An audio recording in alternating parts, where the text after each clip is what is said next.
भारत और ऑस्ट्रेलिया के बीच चौथे टेस्ट के चौथे दिन के खेल समाप्ति के बाद इस वक्त जिस मोड़ पे यह मैच खड़ा हुआ है, उस मोड़ से अगर कहा जाए कि कौन सी टीम आगे है तो निश्चित ही वो ऑस्ट्रेलिया ही आगे है, क्योंकि ऑस्ट्रेलिया टीम इस समय भारत से 333 रनों से आगे है और अभी उसके एक विकेट शेष है। चौथे दिन जिस तरह ऑस्ट्रेलियाई टीम के मिडिल और लोअर ऑर्डर के बल्लेबाजों ने भारतीय टीम को परेशान किया है, उससे भारतीय टीम के बल्लेबाजों को एक बड़ा लक्ष्य चेस करना होगा। जी हाँ, ऑस्ट्रेलिया ने अपने आखिरी 4 विकेट के लिए 136 रन जोड़ा है और इस वक्त वो भारतीय टीम से 333 रनों से आगे है। 5वें दिन अगर मौसम और लाइट में कोई दिक्कत नहीं हुआ तो पूरे 98 ओवर की गेंदबाजी होगी और आधा घंटा पहले मैच शुरू होगा। तो ऐसे में भारतीय टीम का पहला प्लान 5वें दिन के शुरुआत में ही ऑस्ट्रेलिया के आखिरी विकेट को निकालना होगा और ये कोशिश करना होगा कि भारत को 340 रनों से ज्यादा न चेस करना पड़े।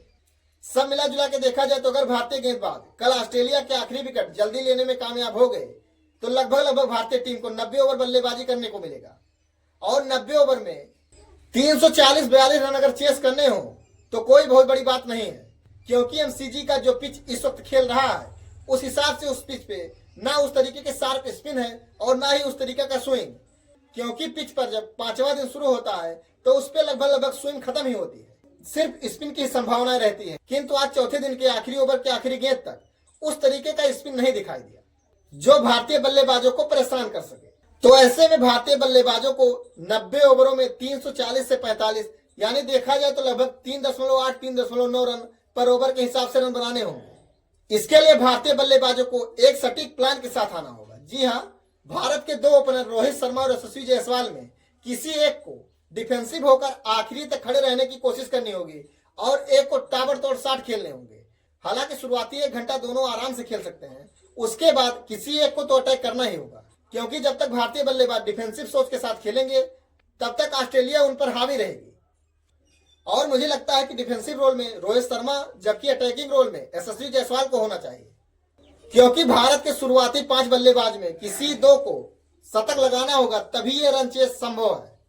और भारत को अगर WTC के फाइनल में पहुंचना है तो उन्हें ये मैच हर हाल में जीतना भी होगा, इसलिए भारत के पास ड्रा का ऑप्शन नहीं है। अगर WTC के पॉइंट ऑफ व्यू से देखें तो भारत के पास ड्रा का कोई ऑप्शन नहीं है, उसे सिर्फ और सिर्फ जीत चाहिए। उसके लिए भारतीय बल्लेबाजों को कल दम दिखाना होगा और किन्हीं 2 बल्लेबाज को शतक लगाना होगा।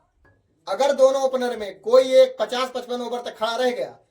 तो ये मैच भारत की झोली में आ जाएगा। दोनों ओपनर के बाद KL राहुल आते हैं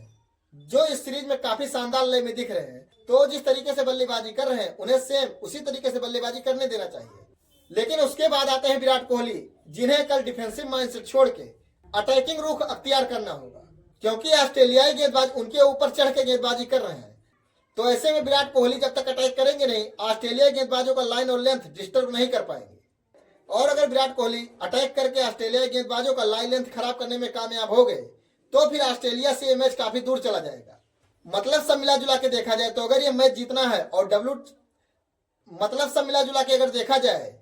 तो भारत को अगर ये मैच जीतना है और WTC के फाइनल के लिए खुद को जीवित रखना है तो उसे कल फाइट बैक करना होगा और उनके टॉप 5 में से किन्हीं 3 बल्लेबाजों को बड़ी पारी खेलनी होगी, क्योंकि पिच बल्लेबाजी के लिए काफी शानदार है। तो ऐसे में हमें उम्मीद है कि भारतीय टीम रन चेस करके ऑस्ट्रेलिया को हराते हुए सीरीज में 2-1 की बढ़त ले लेगी